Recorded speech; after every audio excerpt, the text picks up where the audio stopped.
esteemed speakers, and fellow delegates, I am thrilled to welcome you to the second day of InnoHEALTH conference. A very good morning to all of you. As we embark on this journey, I would like to quote Peter Diamandis, a renowned futurist. The best way to predict the future is to invent it. Today, we will be inventing, imagining, and shaping the future of healthcare together.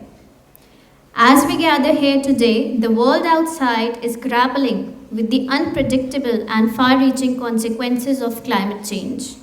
The Indian healthcare system, already shouldering the weight of a burgeoning population and diverse health challenges, is now faced with the daunting task of preparing for the unknowns that climate change brings. I welcome all of you to an eye-opening and an informative panel discussion on climate change dealing with the coming unknowns of the Indian health system. For the same, I welcome Ms. Hyder Iqbal as the moderator of the panel discussion. Please welcome her with a huge round of applause. Ms. Saira is a science engagement consultant specializing in innovative participatory approaches to public and policy engagement with science and research to address health challenges. Please put your hands together. Next, I welcome Dr. Jaspreet Dhanjal. Ms. Jaspreet is an associate professor of computational biology at IIIT Delhi. Ms. Jaspreet has worked as a postdoctoral fellow at the National Institute of Advanced Industrial Science and Technology, Tsukuba, Japan. Please welcome her with a huge round of applause. I expect energy from you in the morning.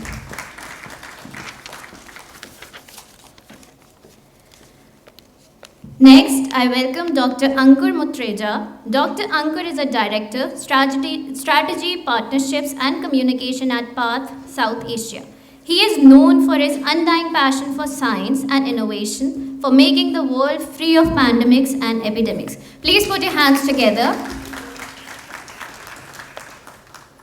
We have our fourth panelist. She'll be joining us very shortly. So you may start with the session, please.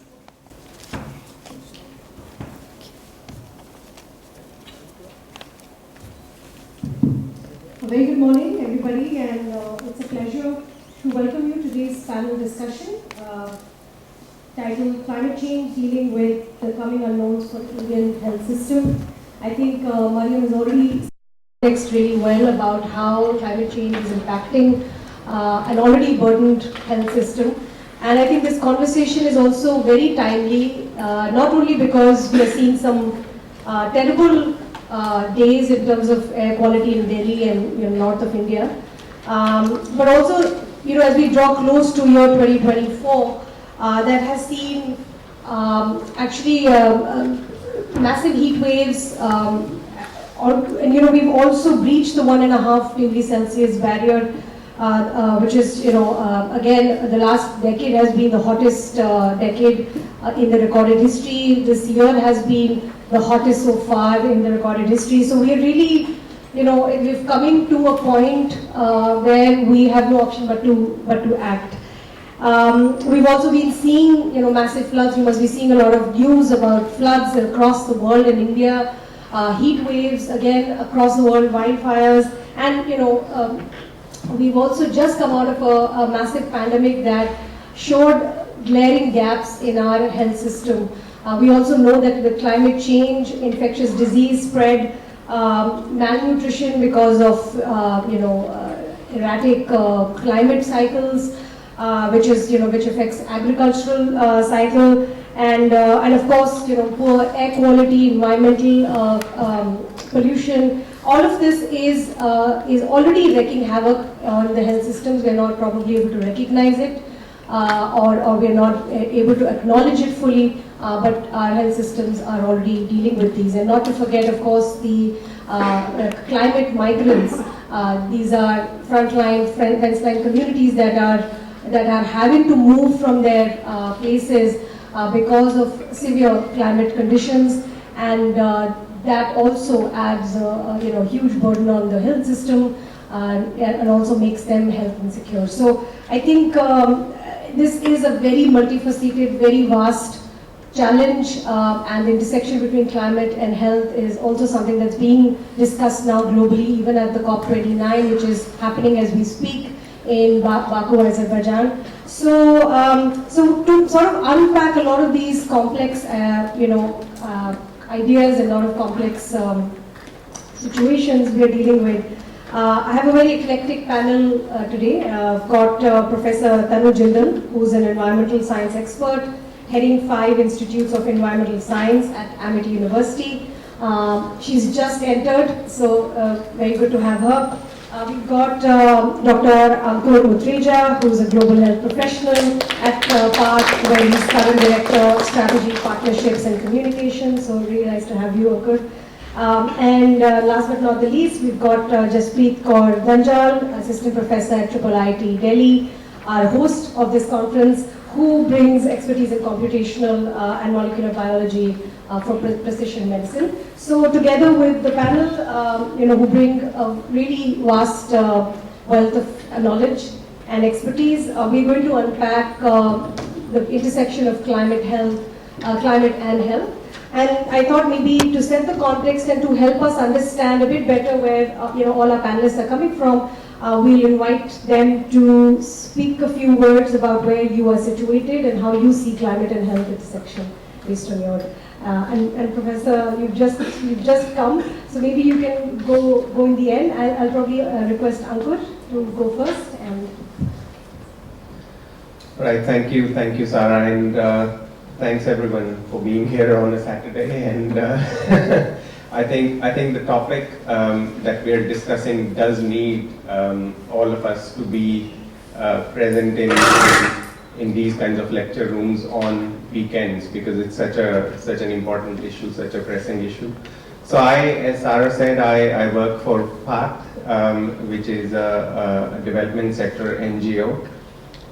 We work end-to-end across the health sector value chain, whether it is in vaccine R&D, vaccine development, health system strengthening, digital health integration into the health systems, whether it is immunization, and whether it is nutrition and diagnostics and therapeutics. So we work end-to-end. We've been in the space for almost 45 years, and with a presence in about 70 countries. We have seen how the climate agenda is shaping up across the world, and how differently different countries are let's say, adopting the climate agenda.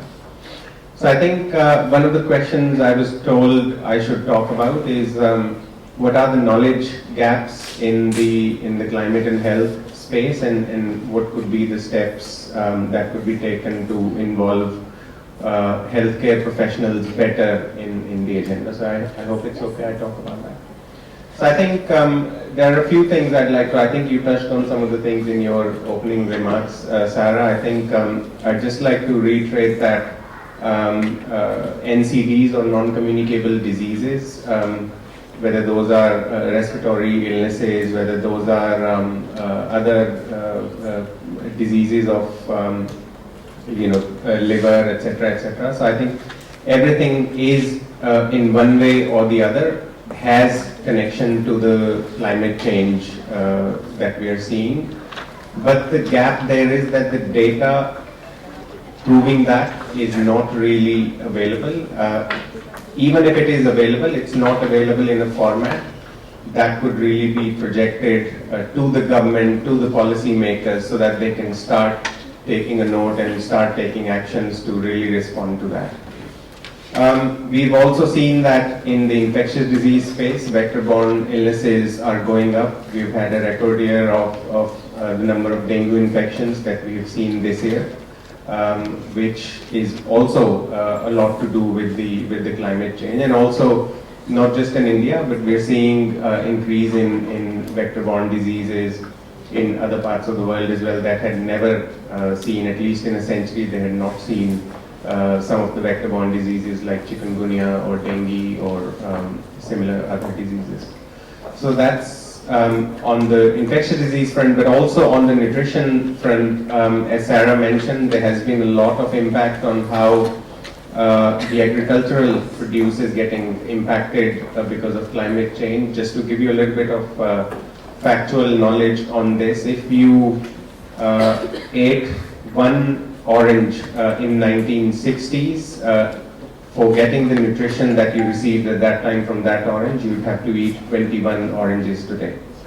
Right? So that's the gap we are looking at. So when we talk of 5 nutrition a day, I think you can't really eat 21 oranges and then also eat 4 other things, which would also probably be tenfold lower in nutrition. So I think there's a huge nutritional deficiency or deficit which is coming through because of the climate change. And nutrition is not just nutrition itself, it actually leads to so many other factors. Malnourished children, malnourished populations, low income, low resource settings really suffer a lot because of that. And when you have malnourished children, there is stunting in their growth that leads to quite a lot of pressure on the healthcare system. When you have malnourished populations, the vaccine response of those populations to any vaccine that is given to them, whether it is childhood vaccines that are given to their children or adult vaccines even during pandemics, or HPV vaccines or other vaccines that are given to adults, the response to those vaccines is lower than what it would be from a healthy adult perspective. So it is a very intertwined topic that needs to be addressed as well. So nutrition, and then aspects of how nutrition affects the other side of the things, like vaccination, like response to drugs, like how stunting of growth would also then lead to further deficit in contributing to the overall economy or economic progress of India. And I think then one thing that I often feel gets missed out from the climate agenda is mental health. And I think we're only starting to touch on that agenda a little bit. In fact, I was in a Ministry of Health meeting just a couple of weeks ago, where mental health was given a separate let's say session in the meeting itself, which was a climate meeting. So that was the first time I saw mental health really gaining traction in the field. And you can imagine how many people are stressed out because of the pollution that we see, because of the lack of clean water that we struggle to get access to. And all of that stress also then leads to reduction in immunity, and reduction in immunity then makes people more vulnerable to infections and other NCD diseases. So I think the situation here is very, very complex, and the steps that need to be taken to really resolve that is interdisciplinary collaboration. I was talking to Jaspreet, we were talking about data very briefly this morning, how data can actually be a horizontal connector to all those fields, and I think we need to really stress on how data quality and data points have to be improved across the ecosystem. So I think with that, I'll just say, we use this phrase quite a lot, that in God we generally trust, but for everything else we need data, right? So I think for climate also the same would apply. Thanks. Thank you so much, Ankur. Those were really important points. Jaspreet and I were joking earlier that neither of us are climate experts. And then I told her that I think we all are climate experts because we're dealing with climate changes, climate effects on a daily basis, and I think that makes us an expert. So I think it's okay to not have the academic knowledge, but lived experience is as important. So I think Jaspreet, I invite you to perhaps weigh in on the intersection between climate and health. And you also mentioned the program that IIIT Delhi is running in this. So over to you. So thank you, Sarah. So yes, I am not a climate expert for sure. I am a trained computational biologist. I work in health informatics. So we look at a lot of big data from patient data, and we try to get into the intricacies of diseases for personalized medicine. So that's my main background. But being a health professional, to some extent, right? So I'm using data and I'm trying to deduce something related to health. So as a health professional, I have recently stepped into this, where we are looking at how climate change is impacting health. And in the same direction, we have recently, not recently, it's now a one-year-old program. We launched a PG diploma program in data science for health and climate change for social impact. So for one of the graduates for the program is sitting right in front of me.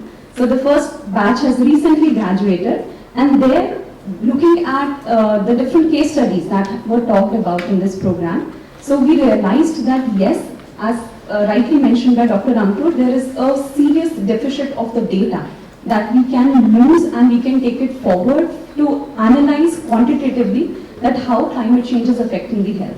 So we have official partners in this program. We have data.org with us, we have JPAL, we have ArtPark. So I'm not sure if you know, but ArtPark along with PARC, they have, probably Dr. Ankur will talk about it, they have actually deployed some of the solutions with the Indian government. So I think he will give you better insights into it. So we invite ArtPark to come and talk to the students who have enrolled for this program, give insights using the actual data and what they are doing on field.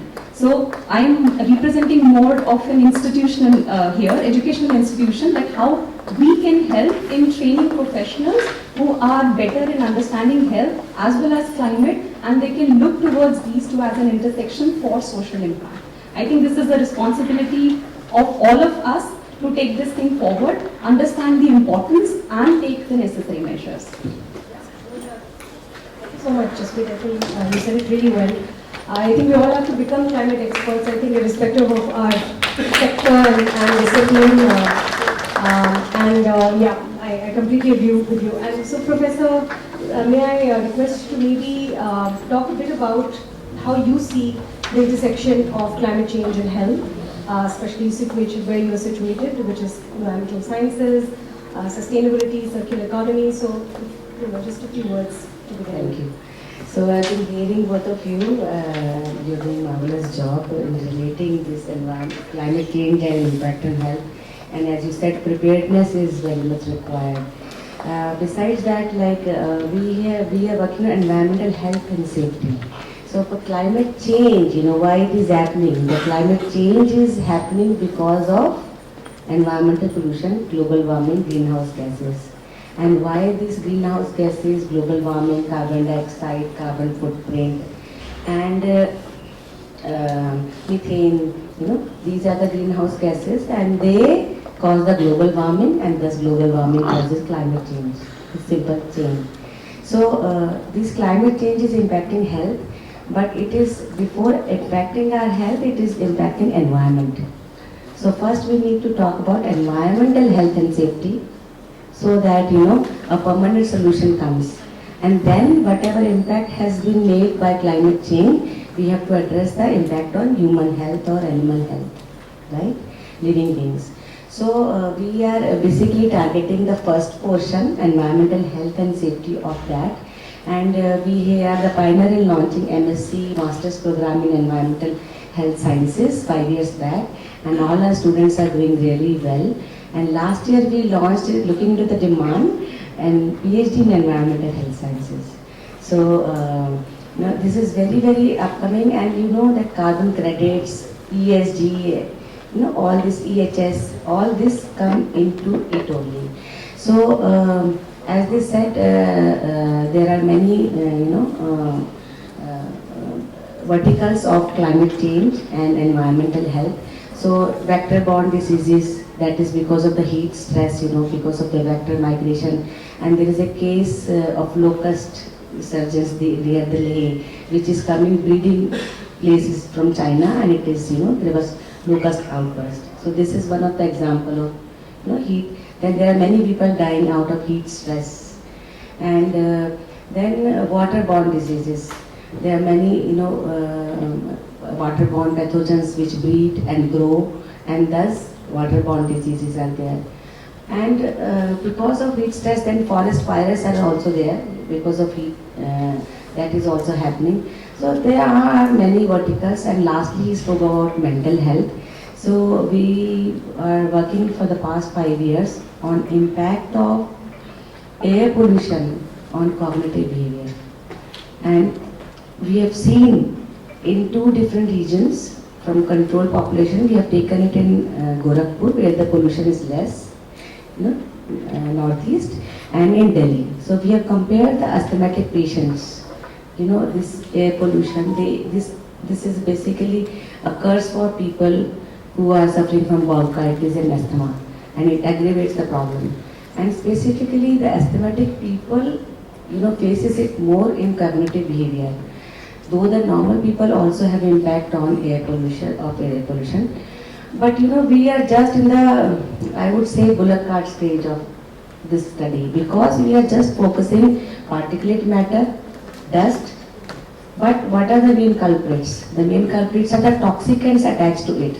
We are not studying the characterization of these dust particles, PM 2.5 particles, which are there on the these particulate matter, which are the main culprit for toxicology in the atmosphere. And we spoke about agriculture also, that the climate change and impact on health, and many people use many kinds of pesticides to kill the pest. And in India, there are no regulatory authorities which are regulating, I would say, that for the spray of these pesticides in the field. And I'm not sure if you know, only 1% of the pesticides sprayed goes on the target, and rest goes into the atmosphere, be it air, soil, or water. So you can imagine the kind of toxic environment we are having, and all this because of the climate change, more pest resurgence, more pesticide spray, more toxicology. There is a complete cancer train which runs from Bhatinda, carrying the farmers, because all these things are carcinogenic. All pesticides are carcinogenic. Organic farming is promoted, but sometimes because of the climate change and global warming, organic farming fails because of the pest infestation. It is so high, and nobody wants their crop to be failed. So it's a very complicated thing. But as climate change phenomena is becoming very prominent, we are now trying to understand it. How more precipitation, less precipitation, droughts, how they are impacting our health. And this preparedness and data, she spoke about data, can help us, like in case of COVID, we could fight from it because we had data available, easily. And out of that data, from where different places, how this COVID has researched, and also how it has been controlled. And I'm not sure if you have read the paper, air pollution. Through the air also COVID did spread. So all this data, I used to keep a very strict vigilance on this, how the COVID will spread in certain regions, and forewarning was given to the people. So this is high time that we study the impacts of climate change on health and be prepared to mitigate it. Yeah. Thank you so much. Thank you, Professor. Really important points, and I think it's important to recognize that there are immediate effects of climate change that we can see, they're visible, and there are some that are invisible and are going to also impact our health system and our health in the long run. So actually, you touched upon COVID, and I'm curious to understand from you also, whether you think there were some lessons for the health systems. How prepared, first of all, did you think the health system was when COVID hit us? And then, since then, what learnings have we tried to use to strengthen the health systems, and particularly now in the context of climate change? So any thoughts on that would also be really helpful. So Ankur, Professor. Thank you. I think COVID has been a great learning experience for all of us, although I think we have moved on from the impact of COVID rather quickly. And I think the world seems to have forgotten what we lived through for those years. And as it works, the memory is generally very short, and there are other priorities taking over. So a lot of learnings that we should have sort of sat with and discussed in rooms with ministries, policymakers, and stakeholders, we've sort of sidelined them and moved on with our lives, which is a little bit of a shame. But nevertheless, I think there have been enough learning. So I'll give you a quick snapshot of how sort of COVID panned out. So in late 2019, when there were cases of pneumonia reported in China, those then made their way to via communication systems to the WHO, and WHO then declared COVID as a public health emergency of international concern on the 30th of January in 2020. Right, so before that happened, vaccines used to take 10 to 15 years to come to the market. And during COVID, and the moment it became absolutely clear that it will have to be addressed very, very quickly, otherwise there would be millions and millions of deaths. Just by April itself, there were over 1 million deaths. And then by September, there were almost 115 million deaths that had taken place because of COVID. But imagine the way the world came together during COVID, all the partnerships that worked is exactly the kind of thing that we need in the climate health space as well. What is happening currently, as you mentioned, I think you rightly touched on the environment side, but what happens is environment tends to work in a very siloed manner. If you actually talk to environmental ministry, they work in their own siloed manner. If you talk to health ministry, they work in a very siloed manner. If you talk to the animal husbandry, they work in a very siloed manner. So I think all of that integration has to happen, and then someone as smart as Jaspreet, who can really connect all those three departments and divisions through data as a core connecting bead is exactly what is needed. And if you actually think about what worked during COVID, there was no rocket science that was done during COVID, right? Everything that worked during COVID existed previously, and it was only partnerships that worked during COVID. If you look at the 2 vaccines that you took here in India, one was a Covishield vaccine, which was Oxford University and AstraZeneca partnership vaccine. It was Oxford University technology transferred to AstraZeneca for scaling up, and then that was then transferred to Serum Institute of India, and then it was manufactured in millions and billions of doses. So what worked really was the partnership. The technology already existed. Oxford was already using that technology to produce vaccine for Middle East respiratory syndrome virus. Similarly, on the other hand, the Covaxin some of you might have taken, which was a Bharat Biotech vaccine, only worked because the original candidate from National Institute of Virology was transferred to Bharat Biotech, and Bharat Biotech produced it at scale, and it made it to your arms and gave you protection. So there also, there was a clear partnership model that worked. Now what used to lead to a lot of delay in vaccine approval was the regulatory. You touched on the environmental regulatory missing and pesticide regulatory missing. It is still missing. Even on the human side, it's not really missing, but it is something that used to take a very, very long time to approve anything. COVID showed that regulatory authorities can also be pushed to their maximum, and things can be assessed in parallel as opposed to things being assessed in a linear manner one after the other. So, and at that time we saw vaccines getting approved. India did a phenomenal job in getting 2 of its own indigenous vaccines approved. So India has a system that even if you bring a foreign vaccine into India, it has to go through the whole regulatory approval cycle through the Indian regulatory system again. So it can't just be licensed in India based on the approval, even if it was from FDA in the US or MHRA in the UK or EMA in Europe or TGA in Australia or what have you. So it has to be approved by the Indian regulatory authority, which is different from how many of the other countries operate. So I think I would argue that the major lesson that I have seen or learned from COVID is the partnership lesson. And partnership in various different shapes and forms, and partnership in multiple disciplines.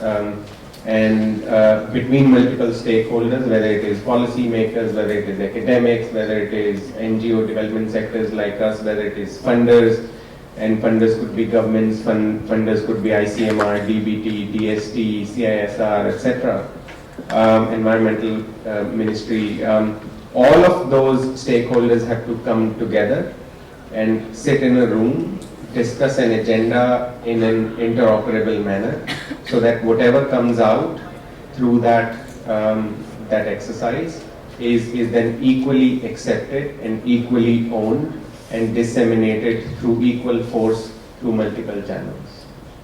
That's a really good point, and I think climate change particularly needs that multi-sectoral partnership. So actually just following up on that, I mean, do you see that partnerships like what we saw during COVID are seen more now? And what is catalyzing them, what is sustaining them, and what is incentivizing these partnerships? I think we have learned a lesson. It could be done better. I think especially governments in particular that have so much on their plate that as soon as the crisis is over, they have to really respond to a big background of crisis, which it's not to say that those crises disappeared when COVID happened. Those existed, they just took a backstage. So now those have come back to the forefront, and ministries and governments are again responding to those. Partnerships we are seeing increasingly taking a center stage in responding to pretty much everything, whether it is climate agenda, nutrition agenda, immunization agenda, even on digital health. Jaspreet talked about Art Park, for example. I'll use this time to answer your question to actually use the example of Art Park, how Path has worked with Art Park. Art Park is a startup based in Indian Institute of Science, and they use data which is government data, meteorological department data on rain, and then the data from ministries on how the correlation between rain and vectors and then vector-borne diseases is interconnected. And their model uses that data and trains itself through an AI format and starts to predict in what area, if there is this much rainfall and if there was this kind of environment available, and if the water logging was there for this much time, then this kind of vector is likely to breed successfully, and therefore this kind of disease is likely to happen. So I think in that exercise, Path helped Art Park in launching their model and integrating that into the Karnataka government systems. To start with, and Karnataka government is currently using that model to successfully predict where the dengue outbreaks might happen. And seeing that success in Karnataka, Odisha government has now become very interested, and many other state governments have started approaching us because we being Path and we having state presence and understanding of the government systems and the local communities, we know how exactly block level data can be integrated all the way up to making it into a comprehensive or a cumulative state level data that could further improve even the model, because AI models are based on data and the quality of data really matters. The more the data, the more the high quality data, the better the model gets, and so it's an iterative process. It keeps improving itself. So we are, as an example of partnerships, helping Art Park and many other partners, whether it is in surveillance space, whether it is in predictive disease prediction space, whether it is in where best you can do the immunization when the supply of vaccine is limited, etc., etc. So we work with a lot of partners. Without that, it won't really be possible. Thank you for sharing that. I think on similar lines, I think if Jaspreet and Professor, if you could also touch upon how do you integrate, say, environmental science data in health systems. Similarly for you, the kind of work you do, computational biology, disease modeling, surveillance, how do you integrate these tools into health systems so that it becomes more comprehensive? And of course, has already touched upon a few things on this. So any thoughts from the two of you on this? Yeah. Okay. So, like environmental point of view, risk assessment, it's the most important part, that risk assessment to be done for any kind of climate impact. And once that risk assessment is been done, policymakers need to decide about, and thank you, first of all, thank you so much for assembling such good panel. And I again reiterate the need of bringing all people together instead of working in silos, environmentalist, health ministry, agriculture ministry, because this has happened with me. If I take up a project to see the impact of pesticides on health, to Ministry of Health, they say no, this is environmental ministry's project. So that is when I faced this. And this is the high time that all ministries come together and we sit together and know the risk of the climate change and think about its preparedness. But besides preparedness, awareness to the people is also the most important thing. Once we age-old pollen grains allergies were there to the people, so people used to be aware about it, right? Similarly, as he's talking about the vector outbreak or other things, so if people are aware about it, they will keep their environment clean. There are many radio messages are being issued to, so that water does not get collected in your premises, so there's no dengue, mosquito breed. Similarly, awareness about the spray of chemicals. The moment we get up in the morning, we use toothbrush, right? Toothpaste, that's also a chemical. We use a soap, that's a chemical. Everything, still till evening you can count so many things that you're using chemicals. So that awareness need to be brought to go sustainable, right? And once we are sustainable, I think there will be less greenhouse effect and there will be less climate change. See, we need to work not only on the health aspect because of the climate change, but we also have to contribute to the climate change mitigation. COP29 is happening in Baku nowadays. The temperature rise below 2 degrees, that is the agenda of us. And how we can do that? Only by less, emissions. How we will do less emissions? By being sustainable, not using fossil fuel, renewable energy resources, that is required. So for that, I was just going to a farmhouse and that was totally sustainable. It was blessing in disguise because electricity is not applied in that area, just behind Amity. It is an area which comes under near Yamuna river, so electricity is not supplied. So people have made it so sustainable. Water is there, then solar energy power panel is there, गाय भी है वहाँ पर और दूध भी उसी से ले रहे हैं और fruits भी हैं, vegetables ही है. I think even in our flats and houses we can practice sustainable practices to mitigate the climate change and less emissions. Then we also need to look into 3 R's: reduce, reuse and recycle. So that is also very much required. So we have to go into old times, Dada kharide pota barte. Now, and don't go by the fancy of buy 2 get 4. Buy only that much is required. So, and then plastic. We need to go into our goods and all. And he spoke about consuming 21 oranges rather than 1. Huh? So our age-old practices of, according to the weather, we used to take amla. Now amla. We used to take food according to the seasons. 6 ऋतुएं हैं, तो उसके हिसाब से हमारा खान पान भी बदलता था. And promote local. If you promote local, there will be less carbon footprint in the transport. So we need to reduce the carbon footprint as much as possible in every manner. Be it energy, be it food, be it water, be it our living style. I remember we never used plastic and plastic in my time when I was in my childhood. Used to get water, the paper bags only. And in birthdays we used to have steel plates, and everybody used to enjoy that. So these are small steps by following our Ayurvedic paddhati of increasing the immunity.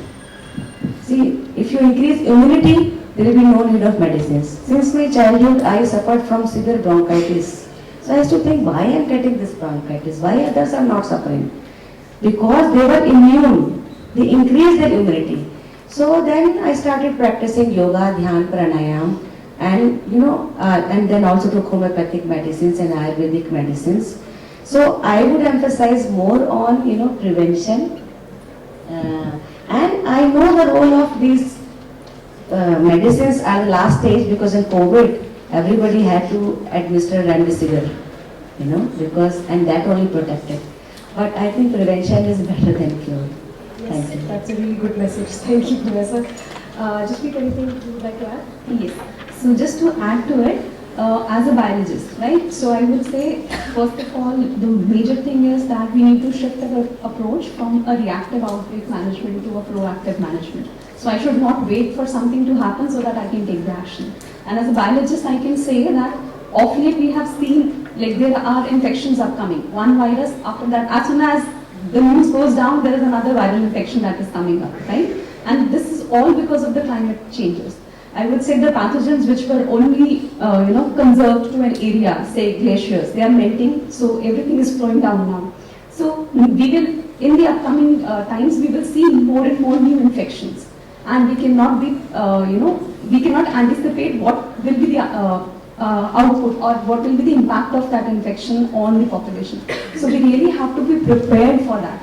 And this is what we have seen during COVID also. We had initially some tough time for managing the COVID outbreak, but then we learned using a lot of, there were a lot of preparedness models available, which helped us prioritize, okay, how many resources should be allocated to this particular region, because there is more vulnerable population available there. So I think if we talk about a collective effort, as Dr. Ankur and Dr. Tan rightly mentioned, it is not one department's job. So one serious lacking is a common platform. So as a biologist, if you ask me to go and attend a conference or a forum which is happening on climate change, probably I will, as a person, I might not be that much inclined towards that. Also, I might not be welcomed that much in that community. So we really need to change that perspective. We need to enforce such platforms and forums where all these different stakeholders are invited and they discuss. So as a healthcare professional, if I'm collecting some data from the patients, Dr. Tanu mentioned about a study where they are looking at changes in cognitive behavior from the patients, right? So on day-to-day basis, hospital collects so much data. If I know that mental health is directly relevant to climate, and I need to have this data so that I can have better studies or quantitative data to come out with some inferences that can dictate my policy making. In that case, I should know what kind of data I will collect. And for that, I should know how climate is changing it, what the people who are working on these predictive models need from me. And then only I can collect their data. It's not that today I have a problem, I will frame my experiment, I will collect the data over the next 5 years, and then I will take an action.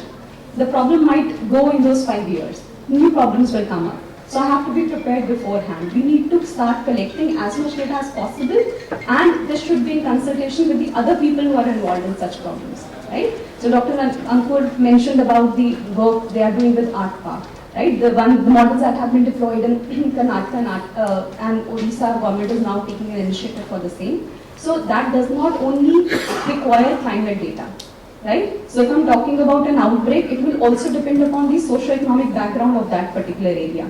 If the area, like the climatic conditions might be exactly same in two local areas, but one area has a community which is very much, involved in cleanliness of that area. Definitely the outbreak will not be that severe in that area, right? So it's not only health, not only climate, it's not only socio-economic background, it's also the health infrastructure available there. How much resources are there? So we can see there are multiple components to the same problem. We need to bring all of them to a common platform and then see how we all can work together. So I think that is one of the major areas which I think is still missing, though we have started working towards it, but it still requires a lot of effort from each one of us. It's a really excellent point. I think breaking the silos that exist, I think they're the major barrier, I guess, in creating resilient health systems. I thought maybe it would be nice to get some questions from the audience. I'm guessing most of you are in healthcare management, is that right? Can I see a show of hands, how many of you are in healthcare management? Quite a few. And doctors, or studying to be doctors? Right. And what about this group that hasn't raised their hands? I mean, how do you identify yourself? Sorry? Nurses, right? So, I mean, I think, anyone has a question? Yes, please. Is there a mic for the audience question?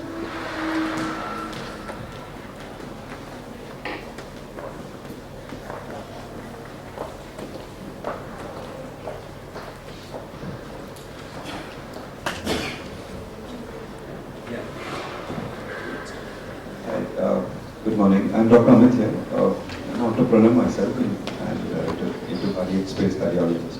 So just wanted to, ensure bubbling point on biomedical waste disposal. This is completely been in, I mean, as far as I am concerned, and I'm exploring tier 2, tier 3 cities. Tier 1 metros has very stringent regulations by the municipal bodies. But these other cities where at least 60% of our healthcare hospitals are situated, both clinic and GP practice and medicine. And biomedical waste disposal is causing horrible environmental issues, because we never know. I mean, the ICU OT byproducts, what I can say, it's just been put in the common drain, and that circulates within the city. So, this is because we see, multi-drug resistant patients, though we reported to the authorities, but what about their waste disposals? So, I think whenever there is a government policy advisory, put that in mind. And the most important thing on the regulations to start up these hospitals over here, because tomorrow this is going to be, this is causing, because I have few cases where, from biomedical waste, the people who have been working into segregating these have been infected, and, they come to the hospital, then apart from nosocomial, then they spread themselves. So this is alarming sign where, as clinician, I would ensure that whenever there is a policy, advisory this can be put in over there. This is because abroad this is very strict. Secondly, most important is biotech companies, mostly into R&D. I don't know, I have evidences, though I don't want to display, but, the environment is damaged. Their byproduct of disposing, the biotech research waste, I don't know where it goes. Either it goes to the water table downstairs, I mean, beneath, and it circulates, everywhere, or it is just put in the lake or the river or the ocean. So there should be a stringent pollution board regulatory affair that disposing these are important factors of community living.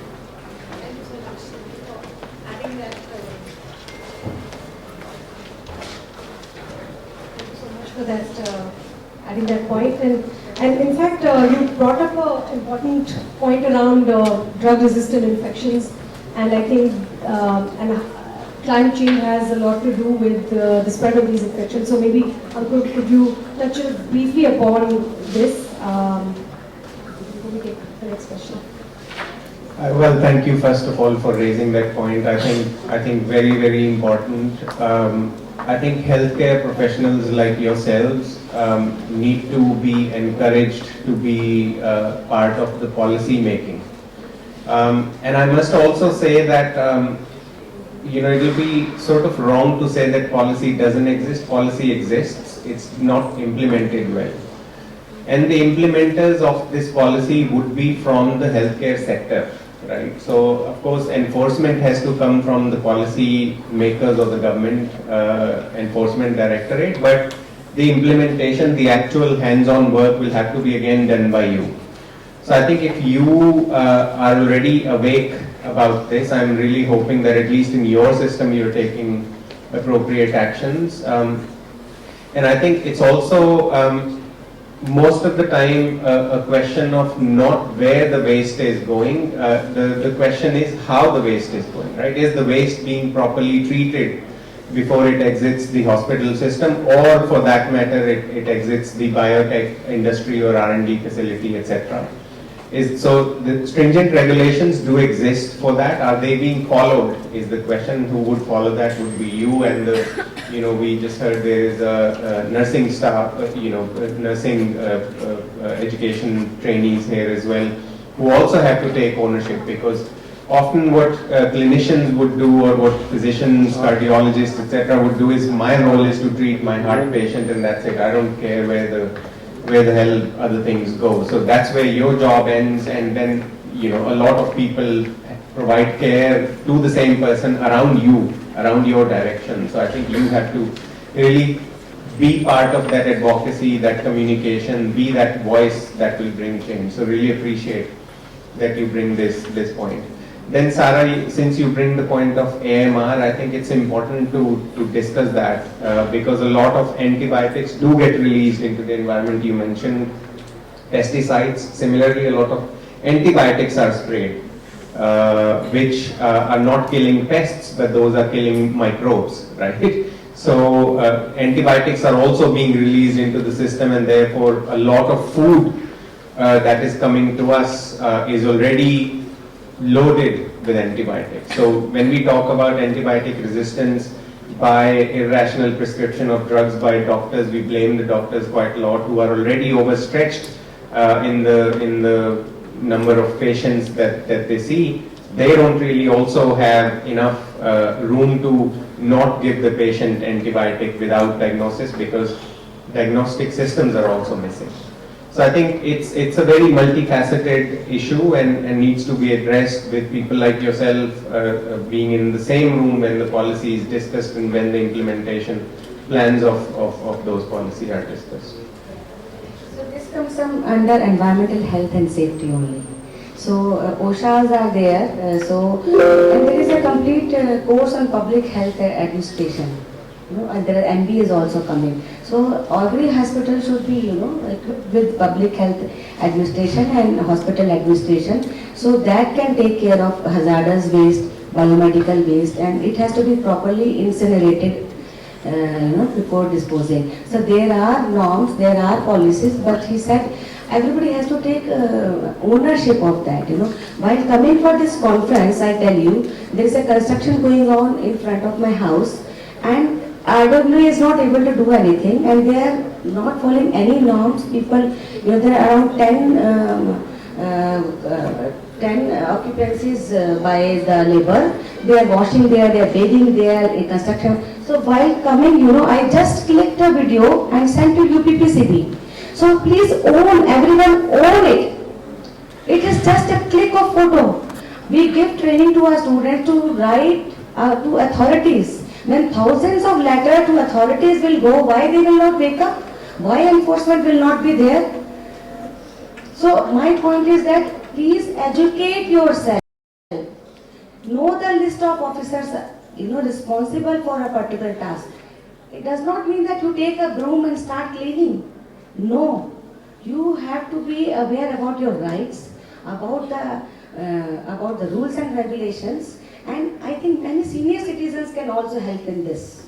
Many senior citizens can write the letter to the authorities, and we really need to give workshop to the people, to the students, to everyone, how they can be aware about their rights, about the rules and regulations, and if they are not getting implemented, how to get them implemented.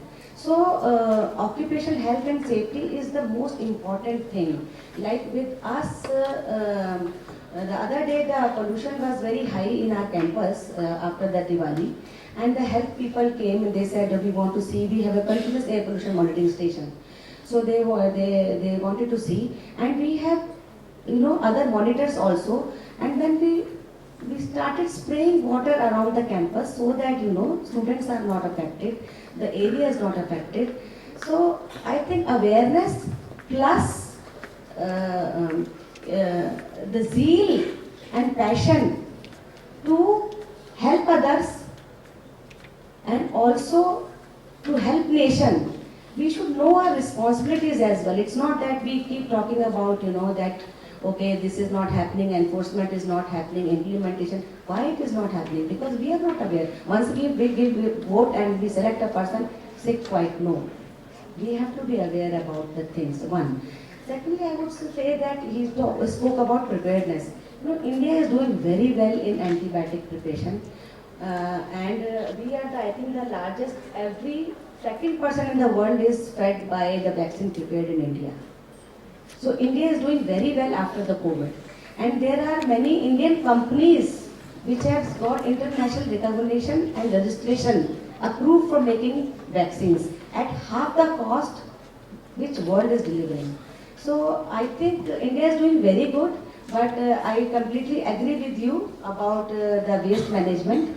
I think Ankur meant that the antibiotic disposal is an issue, not production. Production, you're right. I mean, Yes. India is called the pharmacy of the world.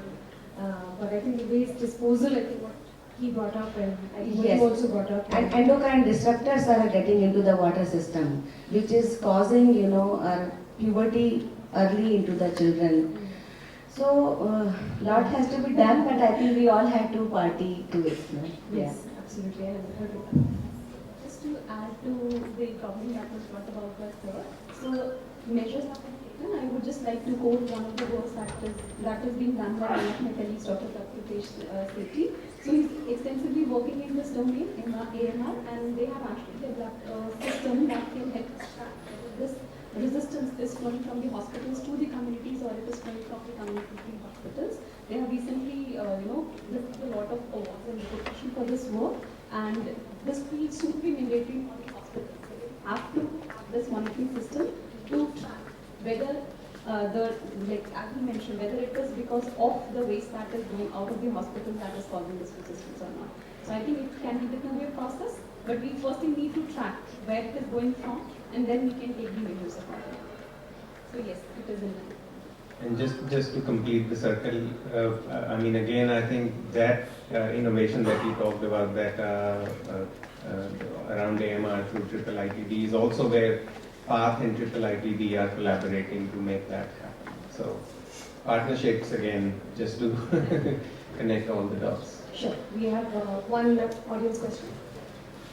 And you spoke about rural areas, so 3D and 4D technology can also, telemedicine. They know they have the medicine, but they don't know how to take it. So I think telemedicine can also help them to take the right kind of medicine.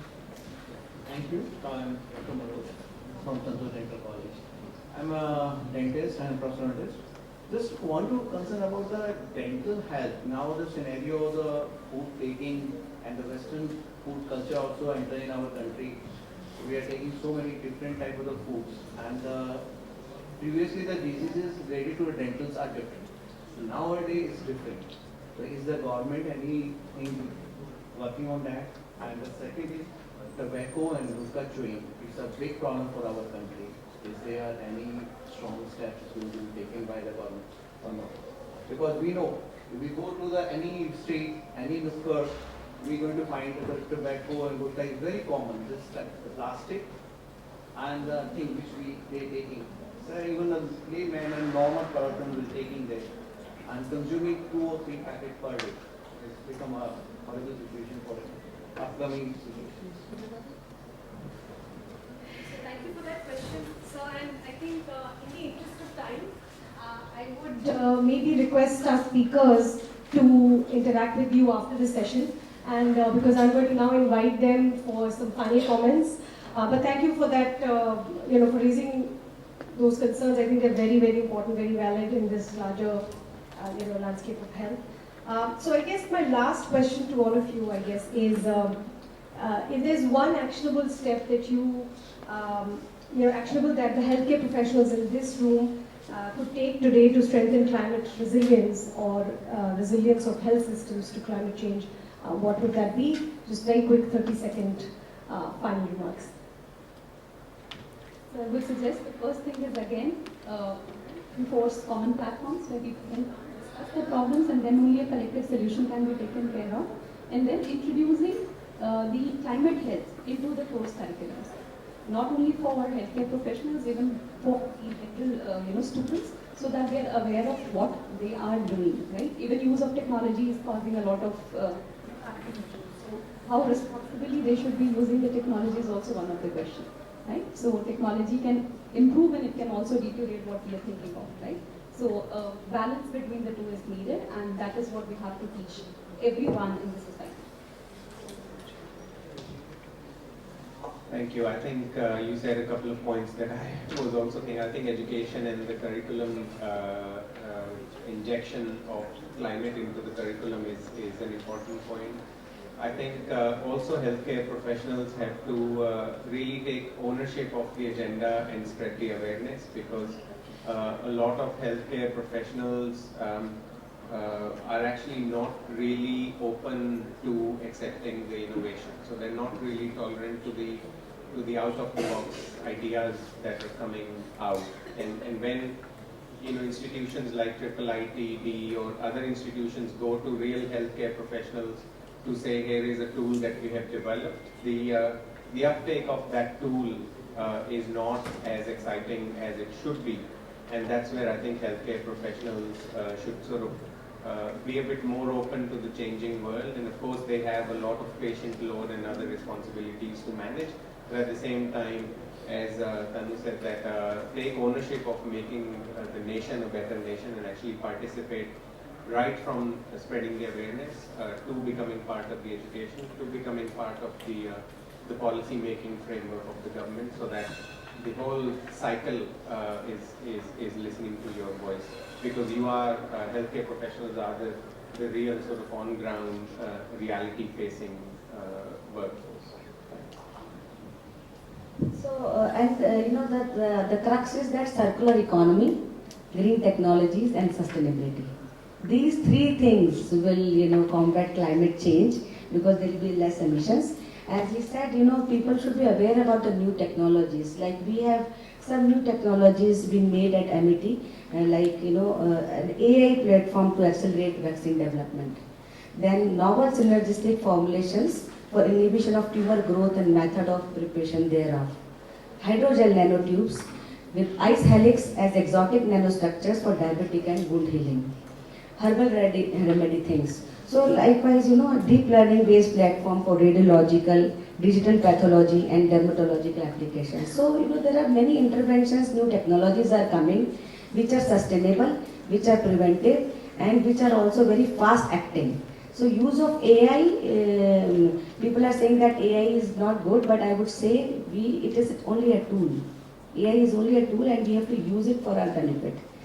And with the use of AI, we are now getting to know about the weather, about the forecasting, forewarning, early forewarning system, tsunamis, disease outbreak.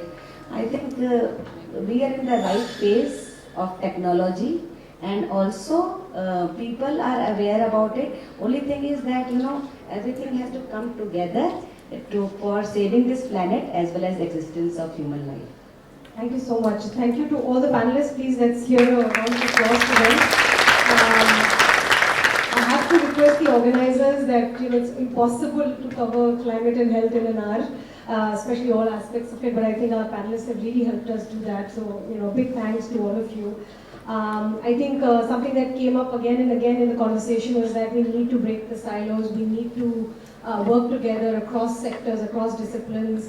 And I think health systems have to become more proactive in dealing with climate-related health risks, and we have to acknowledge that climate-related changes and health risks are here to stay. So how do we cope with them is what really we need to work towards, and every person in the health system needs to work towards that. So I think with that, and on that note, I would like to thank the organizers for hosting this discussion, and all the panelists once again, and the audience for listening in and also contributing. So thank you everyone.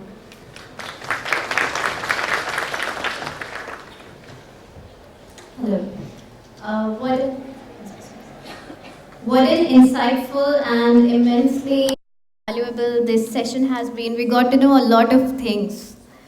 So your thoughtful contributions from each of the speakers, they have not only shed light on the complexities of this issue, but have also provided us with a deeper understanding of the challenges and opportunities that lie ahead. We'll be quickly moving on with the felicitation. So I request Ms. Hyder Iqbal to please come forward and felicitate Dr. Jaspreet Dhanjal.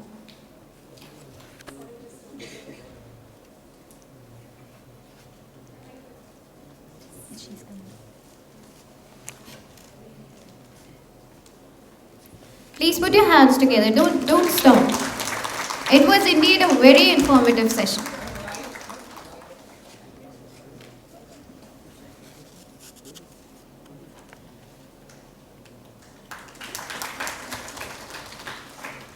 Next, Dr. Ankur Mutreja. Please put your hands together.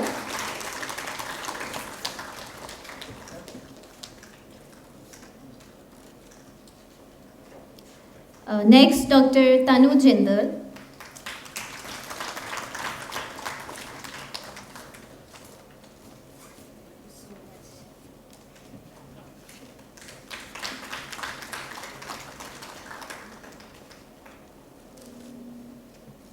And at last, I request Dr. Tanu Jindal to felicitate Miss Sarah Heather. Please put your hands together once again.